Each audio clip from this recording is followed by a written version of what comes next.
Hi everyone, I'm Dina with Mills Family Gardening. We live in North Texas, Zone 8A. We're in mid-September, which means we can plant our root vegetables. Our weather has cooled down some, and for us Texans, it's nice, cool fall weather, so we can plant root vegetables. Today is in the 90s instead of 100 degrees Fahrenheit. In the beginning of our gardening journey, I tried to grow root vegetables, and here in our backyard we have heavy clay soil. It's red clay. It's so hard that nothing really can grow there.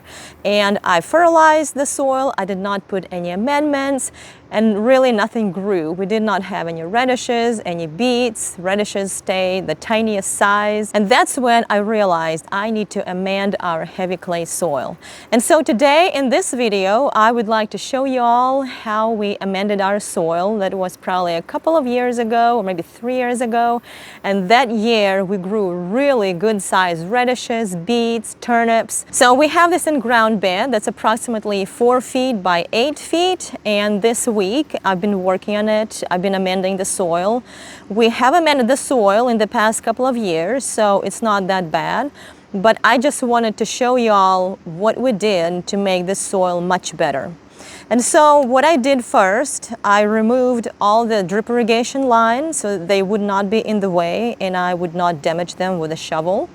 And then I brought 3 bags of cow manure that you can buy at Lowe's or Home Depot. If you start with really bad heavy clay soil, I would recommend using at least 4 bags of cow manure. 6 bags would be even better. But since we already improved our soil a couple of years ago, I used only 3 bags and they should work just fine. Now that cow manure does improve the texture and structure of heavy clay soil, but it does not feed your plants, so you would have to use additional fertilizer to enrich the soil. So I dumped those 3 bags on this in-ground bed and I spread it all with a rake.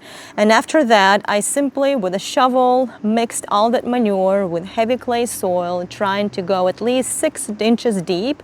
If you can go deeper, that's even better. And I dug up all this in-ground bed with that cow manure. Next, I added a few amendments, and I got the idea from a lady whose channel is called Babette in the Garden. You have to check out her channel. She grew amazing corn with all those amendments. And so I added oyster shells, rock dust, and also all-purpose fertilizer. I sprinkled a layer of oyster shells, then rock dust, and fertilizer came in third. And when you use all that, make sure you're careful with them because they're very dusty. So try not to do it on a very windy day and try not to breathe them all in. And then with a rake, I tried to incorporate them into the soil so that they would be mixed with the soil more.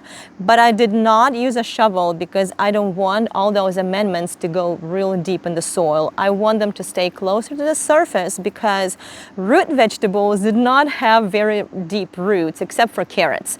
But radishes and turnips, they don't have very deep roots, so all that fertilizer needs to stay closer to the surface.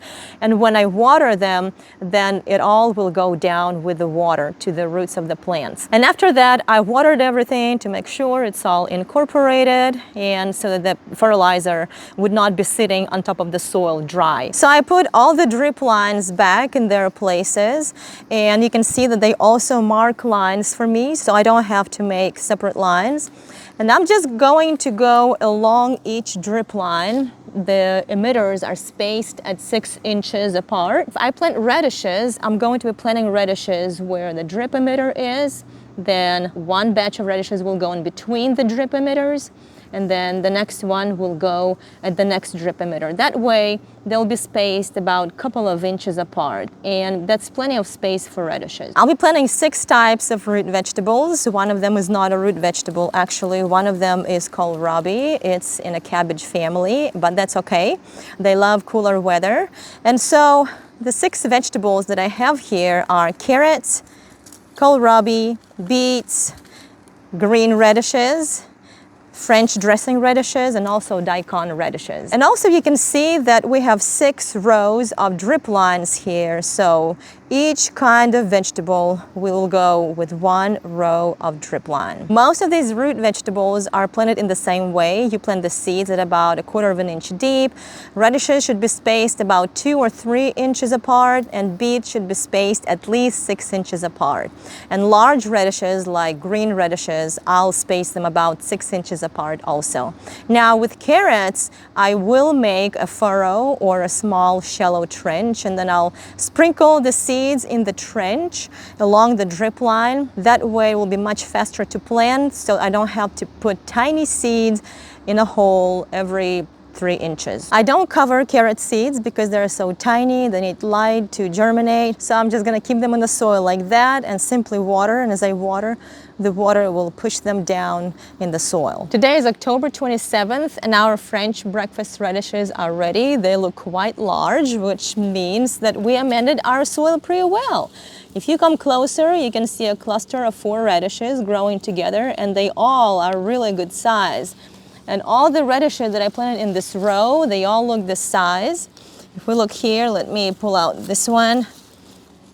You don't want to let your radishes sit in the ground too long, because if they do, they will get woody and dry inside. So it's better to harvest them all, and the best way to store them is to store in the fridge. You can remove the tops, and we'll feed our tops to our guinea pigs. They love them, and I'll just keep them in a plastic bag in the fridge. Today is November 24th, and our Daikon radishes and green radishes are ready to be harvested. They look really good.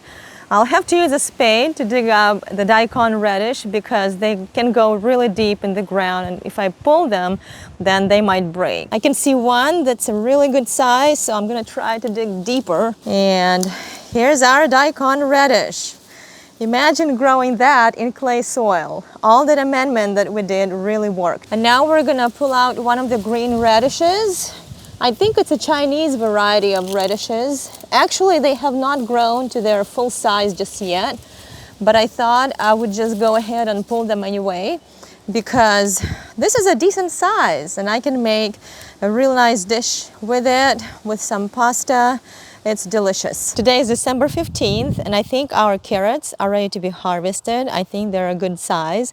We could give them longer time. They could stay in the ground until the spring, and we could harvest them in the spring. So we'll pull out a couple of carrots and see what size they are. This is a decent size considering that we have heavy red clay soil.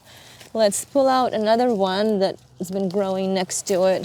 This is a good size too. If we kept these carrots in the ground longer, they would grow to a bigger size. I see some more larger size carrots here, so let's pull out one. Okay, this is a forked carrot because the soil was too compacted probably, or there was some obstruction in the soil like rocks or something else. And this is the largest carrot here, so let me try to pull it up and see what it looks like. This is a really good sized carrot, so we can just rinse them and use them in salads or cooking. Today is January 19th and our kohlrabi are ready to be harvested, at least some of them. Some of them are still small, but a couple of them are really good size. Kohlrabi usually require more time to mature, so I'll give them more time and they'll get more plump in the spring. This is one of the kohlrabi that's ready to be harvested. You can see that it's round and plump, so I'm gonna try to get it from the ground. If I gave this kohlrabi more time, it will get bigger in size, and that's what will happen with the other ones. But we just want to finish our video today because it's been a while, so all I can do is just remove all these side leaves, and then I can peel this kohlrabi, or I can just leave it like this and cut it up and eat it fresh, shred it, or cook it. It's really delicious and healthy. Beets did not turn out that good this year. Sometimes it happens, and I think the reason is that I use a different liquid fertilizer this time that has more nitrogen, and normally beets are more sensitive to higher nitrogen, so they start growing more leaves and not roots as much. But we have a few, so I'm gonna try to pull out a couple of them, and some of them got attacked by bugs, but it's okay. So here's one little root, and also if I give them more time, they will definitely get bigger in the spring, but they also might get more fibrous. But it's okay, I can still use them in cooking or salads. They're just as good. So if you have heavy clay soil, it is still possible to grow good sized root vegetables without building raised beds, and you can grow them straight in the ground. That's what we've been doing for a few years. It's been working really well for us. It does require some amending of the soil. That's all for this video. Thank you so much for watching and have a great day.